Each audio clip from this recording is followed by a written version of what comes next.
First off, I just want to thank the department for inviting me to come speak today. It's definitely a unique, different opportunity than something that's ever happened in this type of venue. So usually you want to talk to be memorable, you're going to start off with a dirty, filthy joke. But June has specifically told me no profanity today, so I'll bypass that. So speaking after hearing Fuchsia's talk, I know for a fact that she's not a liar because there's so many similarities in our talk. We did not speak beforehand. We didn't know what either was talking about. And like she mentioned, this is a unique audience. It's an odd topic. Come talk about your time at Carlton. And like her, I was here for years, 12 years to be exact. And when I say that, it sounds ridiculous. 12 years at one place, how's that even possible? And that 12 years literally flew by. And it's been almost 12 years since I left Carlton as a student. And that has flown by. So to me, this seems surreal that I'm actually speaking as an alumnus with a PhD and 10 plus years of experience away from Carlton. So time does fly. So today what I thought I would do is, I'm not gonna go through all the nitty-gritty of all the things that I've done and what has happened to me. Instead, I thought I would try and give a talk of what I wish I had been told when I started at Carlton. Because you learn a lot after the fact, and as everybody says, hindsight is 20/20, right? And so I've been away for so long, my vision is probably 80/20, but whatever. So as a student going to Carlton, and even as alumnus, I'm sure we were all in this exact same position, we come to school, going to university with a certain set of expectations and goals. And I come from an Indian background, and all the stereotypes are true. Your parents want you to either be a doctor, lawyer, or engineer. So I would hear from my mom while I was in high school, "Daddy, you have to be a doctor." That was what I would hear on a regular basis. So in my head, I was like, I guess that's what I'm doing. Luckily, I did have the science bug. Loved science, loved everything about it. And so I said, yeah, you know, science makes sense. I'll go to school. What else am I going to do? So I applied to a whole bunch of universities, got into a whole bunch of universities, and for some reason, Carlton tugged at me. It could have been because my mom would have probably beat the crap out of me if I left. The second was, I think I had walked around campus before. I had been to certain science camps and things here, which is a whole other aside of how amazing Carlton is that they do those things. And I felt this connection. So I said, yeah, I got into Carlton, I got in a couple other, but I decided to stay here at home and go to Carlton. So people go to university, again, like I said, with different expectations. And you have this vision of what you think is going to happen once you complete school. So some people go to school for this moment of where you say, yes, I'm done, and you get that piece of paper that says you're smart. And then after that, a lot of people say, well, my other goal is I want a pile of cash. I want to be rich. Or maybe it's a nice car. Or maybe it's to be famous. All these things usually are unrealistic. Let me tell you, they're very unrealistic. That's not going to happen. And instead, you usually leave school in debt, a lot brighter, but you've changed from when you started. Now, I think a more ideal and realistic goal is people say, I want to make a difference. And when you start school, for you, that difference might be very lofty. Like, I want to cure Alzheimer's disease, or I want to come up with a new cognitive model that explains why we fall asleep at the wheel. Things like that. And at the end of the day, you might not have done that, but you have done things for yourself, for those around you, and to the field of psychology as a whole that do make a difference. And when you're doing it, it doesn't feel like you're making a difference. You walk away saying, well, I did all of that school, I wrote all these papers, I busted my hump for what? Did I even make a difference? And then let me tell you, when you walk away and years have passed and you start meeting people, or you actually reflect upon what you have accomplished, you realize that you did in some way, shape, or form will almost always make a difference. And that sometimes gets lost in the madness of midterms and exams and shuffling your schedule and, frosh parties and this party. Everything kind of gets jumbled up and you are running frantically. And I remember that sensation of school being frantic, of you trying to juggle everything in the world, including a social life, your family, your friends, while keeping that, dream A+ average, which I did not have, but I did all right. So at the end of the day, most people enter school with this in mind, a game plan. And they say, I'm going to come in as a freshman and I know exactly what I want to do.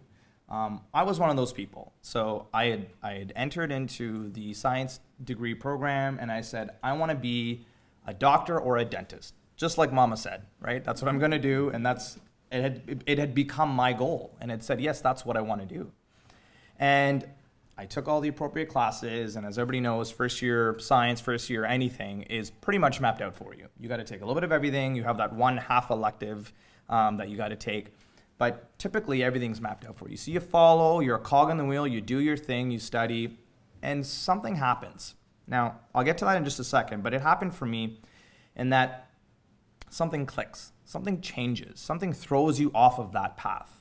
And to me, that was the most crucial, memorable, and awe-inspiring moment in my whole university career, was that switch where you realize, oh my God, this wasn't part of the plan. What happened here?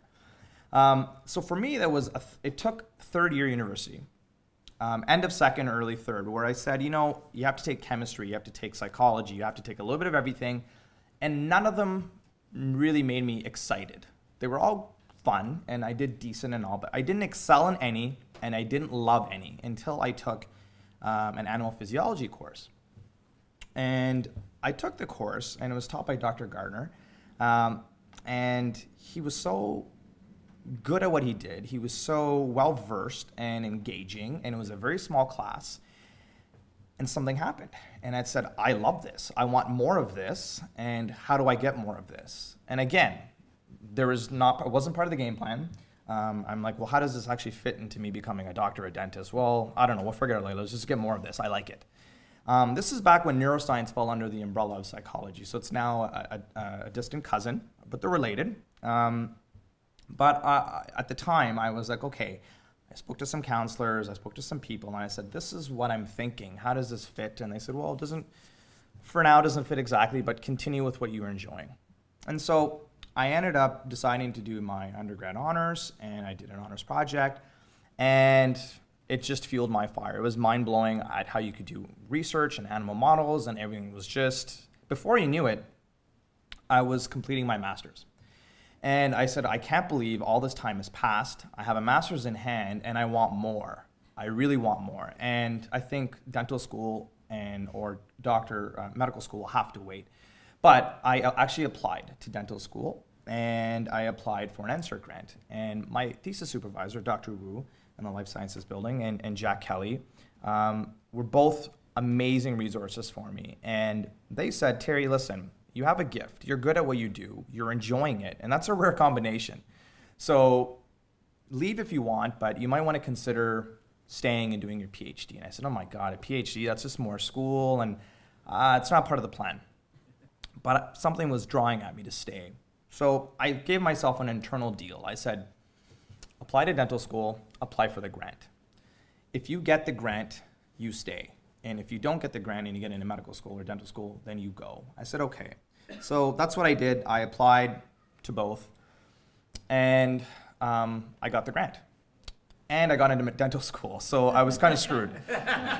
So I followed my heart, and what helped me make that decision was my experience at Carlton. If I hated Carlton, and if the profs weren't so amazing, and if the work wasn't so enthralling, I would have easily said, I don't want to stay here for another 4+ years. I want to get out of here and go to dental or medical school.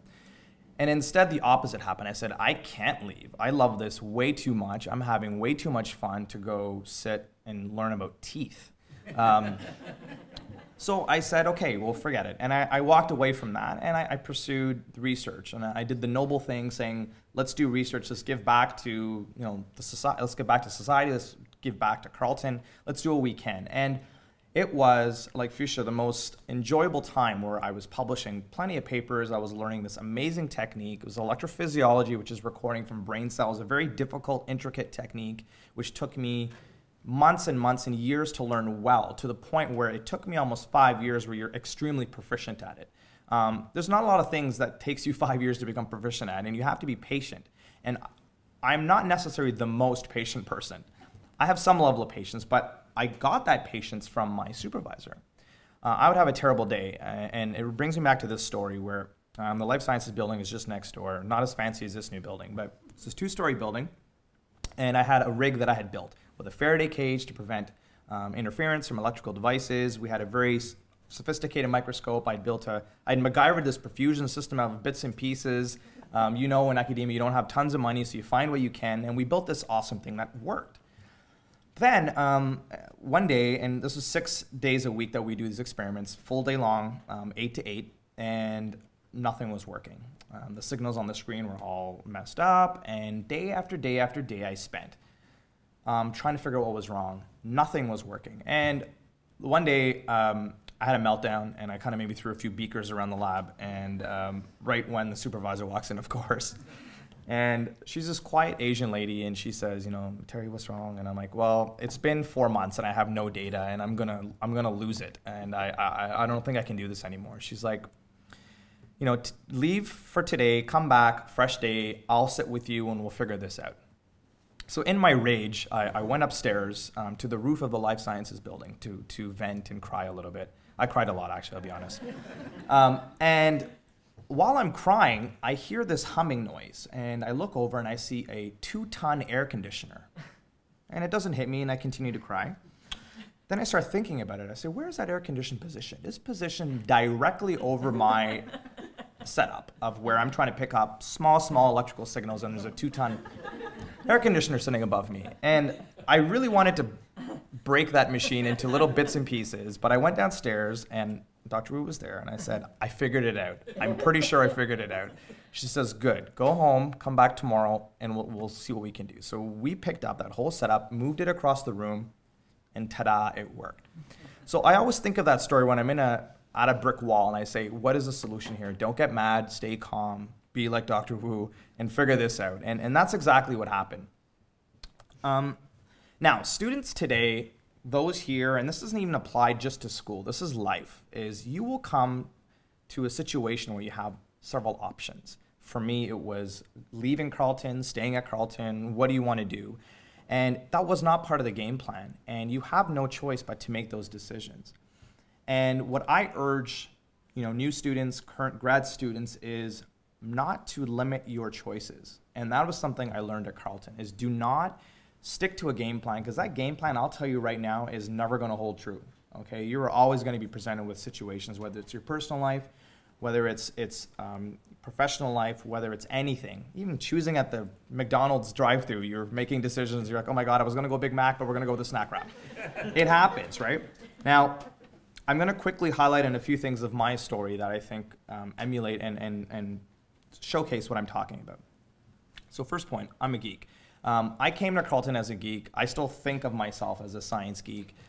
Stupid things excite me, science related, obviously. I can't believe how this happens. And when you work out the logistics of, you know, physically, how is this happening? Or how is this happening in your brain? Or how is this drug molecule working so quickly? Or how is it doing what it's doing?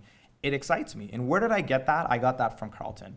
And that was instilled in me by the profs who cared. And that was instilled in me by the researchers who cared, who continually asked questions and said to you, it's okay to do something completely unrelated to your project. It's okay to go down that path, even though it's probably a dead end. It might not be. It might turn into a whole new area of study. It might equal a couple of papers. Do it. And that for me is key, is continue to be a geek if you can. The second is that point that I mentioned, that twilight moment. So I'm not talking about the vampire movies here. I'm talking about that moment where you're like, oh my God, this is amazing. So, you know, for me, it happened in second, third year. For some people, it might be in the middle of grad school. It might be after you've even left Carlton. But you will have that twilight moment where you say, oh my God, this is so not what I was expecting. And my humble advice is to embrace it and say, you know what, I am going to try this other option, even though it's not part of my game plan. The third point is, again, part of school and not part of school, it's part of real life, is a little bit of luck. So I originally was signed up to do my honors thesis with another supervisor. And last minute, that supervisor said they could not take me into their lab because they had taken another position at another school and they had left. And I had asked around to what at the time, the most popular, professors that everybody was flocking to is like, can I be an undergrad student? Can I be a monkey in your lab? I'll do anything, please. And there's that list of, 5 to 7 really popular professors or researchers that everybody flocks to. And I did my rounds, I asked, and they were already all spoken for because it was so late in the game. And I went to go see Jack Kelly, and he was one of those popular researchers, and he told me the same thing. He said, my lab is full. He goes, but you should try down the hall and go talk to Dr. Wu. She's new here. She's a quiet Asian lady. A lot of people don't know of her, but she's really, really a gifted lady. And I kind of said, sure, why not? And I went in, and she was exactly like he explained and described, and she was amazing.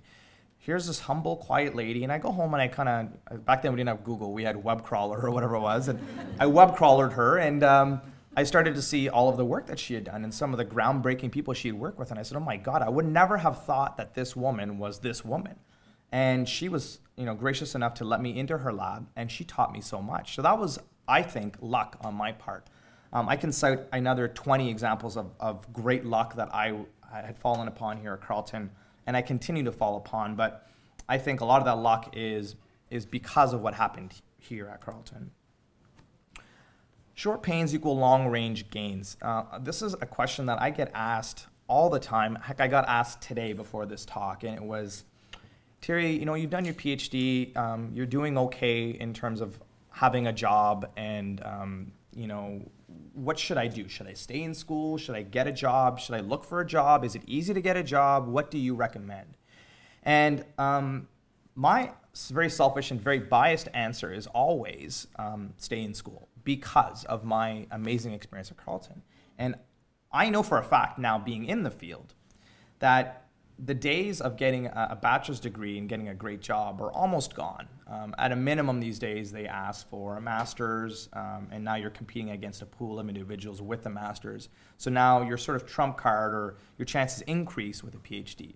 Now, it's great to say that because I'm done. So I can say it, do it. But I also realize how much work goes into doing it and doing it well and coming out on the other end of the spectrum saying, I've completed a great project, I've become smarter, and I can contribute. That takes a lot of pain. But in the grand scheme of things, and I'm assuming most of us are going to live hopefully long lives, an extra 4 to 6 years out of, let's pray for 100, really doesn't represent a lot, right? He's 110, so that doesn't count. So really, paying that time now really will reap benefits down the road. And I'm living proof of that. Is a lot of the positions I've had in the last few years, really, I would not have gotten if I did not have the education I have. But when I left here, I worked for the National Research Council doing research. And they're an amazing facility with tons of money and equipment. And I remember walking into the interview, and he saw in the interview on my resume that I do electrophysiology, which I learned from my supervisor here at Carlton. And there was only a handful of people in the city that do that. And they were like, so you can do electrophysiology? I said, yeah. And it works when you do it? I said, well, as long as that I'm not under a 2-ton air conditioner, it works. And showed some of my papers, and they were just amazed. They're saying, I can't believe that you can do this. I really don't think they believe me. And I kind of had to prove myself. But I got that position, I got that opportunity because of what I learned here at Carlton. After leaving that position, I went and jumped and walked away from the bench, which was very difficult for me because I loved what I did, but I needed more and I thought I had more to contribute. So I left the bench, I walked away from research, and I went to the health regulatory side, which is a complete departure from doing bench science. Again, the only reason I got that position was because they said, wow, you have a PhD from Carlton, from the Institute of Neuroscience, so that's very impressive. And part of me was like, is it? I said, okay, I'll take that. And I'm like, yeah, it is. It sure is. And he says, oh, you've done electrophysiology. You've published 15 papers in high-end journals. And I said, yeah, I've done that. And again, at the time, I was like, well, don't you have to? Isn't that what everybody does? And the answer is no. That's not what everybody does. And the level of work, the level of excellence here at Carlton is a lot of times we shortchange ourselves. And when you get into the field and you actually compare notes, you realize just how lucky we are here at Carlton, and you're lucky, you realize how lucky you are if you can actually do a good job and really pay do the short-term pains now and how it will actually reap big-time benefits down the road. Take a chance. Take a chance at school, take a chance outside of school. I took classes that I didn't think I would like or was smart enough to take. And those were the ones I enjoyed the most and I did the best at. All the positions, job-wise, that I have taken, I think this is a little bit above me. And I think, I don't know, I'll be able to handle this. And am I sure I want to do this? I took a chance. And I took a chance because of the confidence that I had gained while being here at Carlton. And the last job that I took, most recently was with a pharmaceutical company, the opposite happened. I was applying for the job. I actually didn't even apply. They came to me. And they came to me because of what they heard and saw. And the biggest thing that they kept referring to is they said, wow, you have a PhD in neuroscience at Carlton. And I said, that's right. And they said, well, that's very impressive. Again, they referred to that as opposed to the work I did after Carlton. They were focusing on the fact that I have a PhD at Carlton. And it's that chance that you take. It's that chance that you take here at school, outside of these walls. If you take that chance, it's because you need this. It's confidence. And that is something that I think everybody has some confidence, and it's something you need to nurture. And it will blow up and become a huge deal for you if you succeed when you try and take a chance. It gives you more confidence. At Carlton, again, I keep referring to my experience here because that's why I'm up here, is I really was kind of unsure as, can I do this bench science? Can I do a master's? Can I do a PhD? And I took that chance because I was supported, I succeeded, and it gave me more confidence. It gave me enough confidence to complete everything here and go out into the world and actually knock on doors and not be afraid and say, I actually deserve that position. I'm overqualified for that position because of what I've learned here. And for me personally, it's worked out very well. And not to sound cheesy, not to quote a Journey song, but don't stop believing. So if, and I'm gonna preface my original statement of don't always have a game plan. If you do have a game plan and you really want that goal, don't stop believing in that goal. And if that goal is to be a dentist, a doctor, a health psychologist, whatever it is, don't stop believing in it. My only advice is change and don't pre-plan the route and how you get there. So at the end of the day, I do have doctor in front of my name, and it's not a medical doctor, but it's a neuroscience PhD, which for me means more because of the fact that it's what I ended up finding out that I really wanted to do. It wasn't because my mom told me to do it, but I still kind of got that checkbox for her. Look, I'm like, look, Mom, I'm still a doctor, so you can leave me alone. So what have you done for me, Carlton? Well, I've already highlighted, I think, a lot of things, and I think what Carlton can do for those who are here now, those who are just starting out, and even those who have left. I left 11 plus years ago, and every time I come back, so I do teach here 2 classes, and when I come back, every time I come back, it's different, whether it's a new multi-million-dollar building, or a new sign, or a new feel of the students. It's constantly changing, and Carlton is constantly changing and growing, and I think that is unbelievable. So what does Carlton offer to all of us? First off, I think we have some of the best researchers and professors around, and obviously that gets bumped up a lot because I am also now a professor here, so a teacher here, sectional lecturer, so that bumps us up a lot. I'm kidding, but realistically, though, when you look back at some of the researchers that have graced the halls of this university, it's mind-blowing.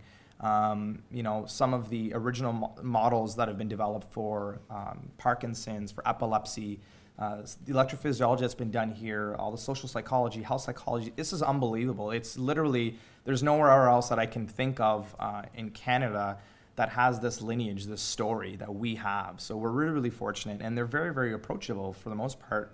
Most professors and researchers are here. You would never know they have all this information in them and all this notoriety. Great facilities. Like I mentioned, every time I come here, there's a newer, better building, and we're in one right now. This is an unbelievable facility. I look at the residences, I look at the hallways, the library, everything constantly is changing and is world class. It is just unbelievable. I've had the luxury of speaking at universities across the country. I've been internationally, I've seen a lot of different campuses.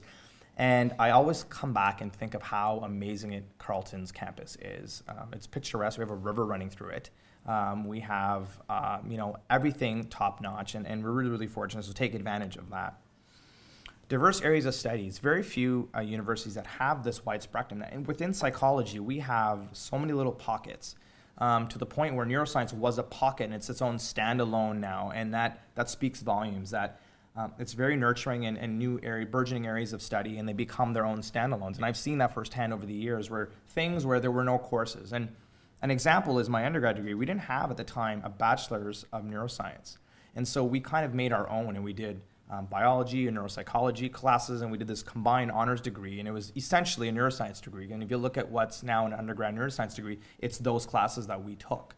And so it's a great, great situation of allowing this nurturing quality to happen here at Carlton, and a great place for opportunity.